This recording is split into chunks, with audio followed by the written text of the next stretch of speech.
ഈശോ മിശിഹായ്ക്ക് സ്തുതിയായിരിക്കട്ടെ. സ്നേഹമുള്ളവരെ, വിശുദ്ധമായ വലിയ നോയമ്പ് 39-ാം ദിവസമായിരുന്ന് സങ്കീർത്തനങ്ങളിലൂടെ ദൈവത്തെ മഹത്വപ്പെടുത്തുവാനായി എന്നോടൊപ്പമായിരിക്കുന്ന നിങ്ങളെ ഏവരെയും ദൈവനാമത്തിൽ ഞാൻ സ്വാഗതം ചെയ്യുന്നു. നമ്മുടെ നിയോഗങ്ങളെ കർത്താവിൻ്റെ തിരുമുൻപിൽ നമുക്ക് സമർപ്പിക്കാം. പ്രപഞ്ച സൃഷ്ടാവിൻ നാമം അത്യുന്നതൻ മഹോന്നതം, സൃഷ്ടിജാലവൃന്ദങ്ങളെ പാടൂ കർത്താവിൻ സങ്കീർത്തനം. ഓ കർത്താവിൻ സങ്കീർത്തനം. പ്രപഞ്ച സൃഷ്ടാവിൻ നാമം അത്യുന്നതം മഹോന്നതം,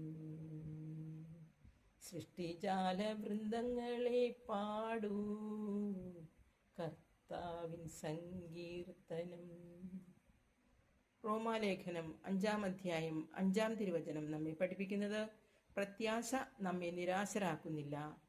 കാരണം നമുക്ക് നൽകപ്പെട്ടിരിക്കുന്ന പരിശുദ്ധാത്മാവിലൂടെ ദൈവത്തിൻ്റെ സ്നേഹം നമ്മിലേക്ക് ചൊരിയപ്പെട്ടിരിക്കുന്നു. റോമാലേഖനം 5:5. ഇന്ന് നമുക്ക് 112 മുതൽ 116 വരെയുള്ള സങ്കീർത്തന ഭാഗങ്ങളാണ് പ്രാർത്ഥിക്കേണ്ടത്. 112-ാം സങ്കീർത്തനം ദൈവഭക്തന്റെ സന്തോഷം, 10 തിരുവചനങ്ങൾ. 113-ാം സങ്കീർത്തനം ഉന്നതനും കാരുണ്യവാനുമായ ദൈവം, 119 വചനങ്ങൾ. 114-ാം സങ്കീർത്തനം ഈജിപ്തിൽ നിന്നും പുറപ്പെട്ടപ്പോൾ. 115-ാം സങ്കീർത്തനം കർത്താവ് മാത്രമാണ് ദൈവം, 18 വചനം. 116-ാം സങ്കീർത്തനം കൃതജ്ഞത, 19 വചനം. ആകെ നമുക്ക് 64 തിരുവചനങ്ങൾ പ്രാർത്ഥിക്കുവാനുണ്ട്. നമുക്ക് പ്രാർത്ഥനയിലൂടെ ആയിരിക്കാം, വിശ്വാസമുള്ളവരായിരിക്കാം. സങ്കീർത്തനങ്ങൾ 112. ദൈവഭക്തന്റെ സന്തോഷം. കർത്താവിനെ സ്തുതിക്കുവിൻ, കർത്താവിനെ ഭയപ്പെടുകയും അവിടുത്തെ കൽപ്പനകളിൽ ആനന്ദിക്കുകയും ചെയ്യുന്നവൻ ഭാഗ്യവാൻ. അവന്റെ സന്തതി ഭൂമിയിൽ പ്രബലമാകും, സത്യസന്ധരുടെ തലമുറ അനുഗ്രഹീതമാകും. അവന്റെ ഭവനം സമ്പൽ സമൃദ്ധമാകും, അവന്റെ നീതി എന്നേക്കും നിലനിൽക്കും. പരമാർത്ഥ ഹൃദയന അന്ധകാരത്തിൽ പ്രകാശമുദിക്കും. അവൻ ഉദാരനും കാരുണ്യവാനും നീതിനിഷ്ഠനുമാണ്. ഉദാരമായി വായ്പ കൊടുക്കുകയും നീതിയോടെ വ്യാപരിക്കുകയും ചെയ്യുന്നവന് നന്മ കൈവരും. നീതിമാൻ ഒരിക്കലും ഇളക്കം തട്ടുകയില്ല.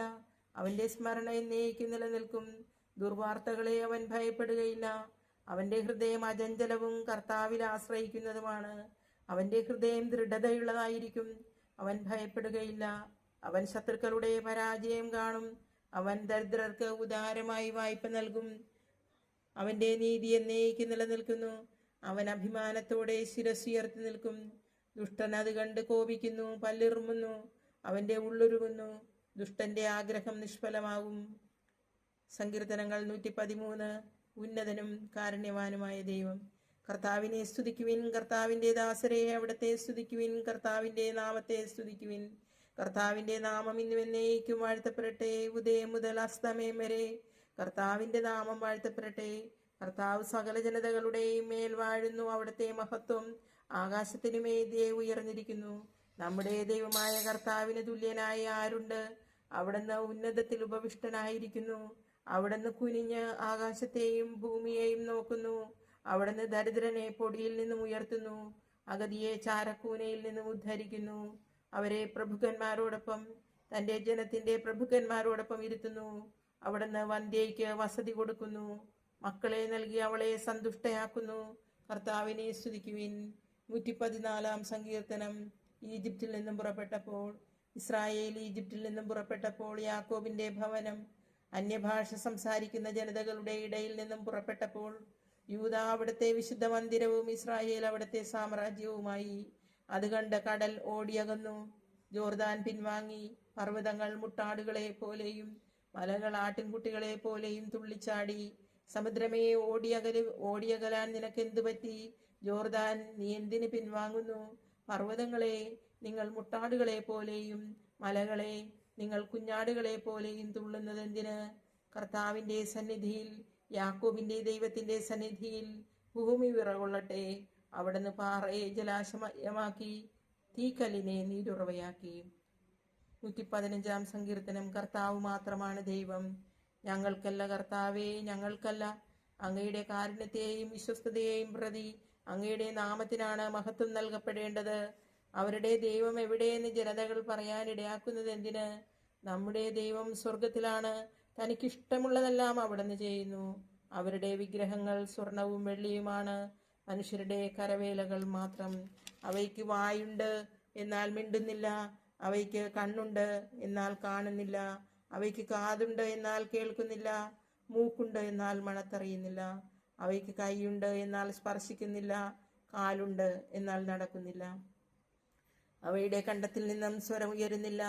അവയെ നിർമ്മിക്കുന്നവർ അവയെ പോലെയാണ്, അവയിൽ ആശ്രയിക്കുന്നവരും അതുപോലെ തന്നെ. ഇസ്രായേലേ, കർത്താവിൽ ആശ്രയിക്കുവിൻ, അവിടെന്നാണ് നിങ്ങളുടെ സഹായവും പരിചയും. അഹറോന്റെ ഭവനമേ, കർത്താവിൽ ശരണം വയ്ക്കുവിൻ, അവിടെന്നാണ് നിങ്ങളുടെ സഹായവും പരിചയും. കർത്താവിന്റെ ഭക്തരെ, കർത്താവിൽ ആശ്രയിക്കുവിൻ, അവിടെന്നാണ് നിങ്ങളുടെ സഹായവും പരിചയും. കർത്താവിന് നമ്മെക്കുറിച്ച് വിചാരമുണ്ട്, അവിടുന്ന് നമ്മെ അനുഗ്രഹിക്കും. അവിടുന്ന് ഇസ്രായേൽ ഭവനത്തെ ആശീർവദിക്കും, അഹറോന്റെ ഭവനത്തെ അനുഗ്രഹിക്കും. കർത്താവിന്റെ ഭക്തന്മാരെ, ചെറിയവരെയും വലിയവരെയും അവിടുന്ന് അനുഗ്രഹിക്കും. കർത്താവ് നിങ്ങളെ അനുഗ്രഹിക്കട്ടെ, നിങ്ങളെയും നിങ്ങളുടെ മക്കളെയും. ആകാശവും ഭൂമിയും സൃഷ്ടിച്ച കർത്താവ് നിങ്ങളെ അനുഗ്രഹിക്കട്ടെ. ആകാശം കർത്താവിന് മാത്രമുള്ളത്, എന്നാൽ ഭൂമി അവിടുന്ന് മനുഷ്യമക്കൾക്ക് നൽകപ്പെട്ടിരിക്കുന്നു. മരിച്ചവരും നിശബ്ദതയിൽ ആണ്ടുപോയവരും കർത്താവിനെ സ്തുതിക്കുന്നില്ല. എന്നാൽ നമ്മൾ ഇന്നുവെന്നേക്കും കർത്താവിനെ സ്തുതിക്കും. കർത്താവിനെ സ്തുതിക്കുവിൻ. 116-ാം സങ്കീർത്തനം. കൃതജ്ഞത. ഞാൻ കർത്താവിനെ സ്നേഹിക്കുന്നു, എൻ്റെ പ്രാർത്ഥനയുടെ സ്വരം അവിടുന്ന് ശ്രവിച്ചു. അവിടുന്ന് എനിക്ക് ചെവി ചായ്ച്ചു തന്നു. ഞാൻ ജീവിതകാലം മുഴുവൻ അവിടുത്തെ വിളിച്ചപേക്ഷിക്കും. മരണക്കെണി എന്നെ വലയം ചെയ്തു, പാതാള പാശങ്ങൾ എന്നെ ചുറ്റി. ദുരിതവും തീവ്രവേദനയും എന്നെ ഗ്രസിക്കുന്നു. ഞാൻ കർത്താവിന്റെ നാമം വിളിച്ചപേക്ഷിച്ചു. കർത്താവെ, ഞാൻ യാചിക്കുന്നു, എൻ്റെ ജീവൻ രക്ഷിക്കണമേ. കർത്താവ് കരുണാമയനും നീതിമാനുമാണ്. നമ്മുടെ ദൈവം കൃപാലുവാണ്. എളിയവരെ കർത്താവ് പരിപാലിക്കുന്നു.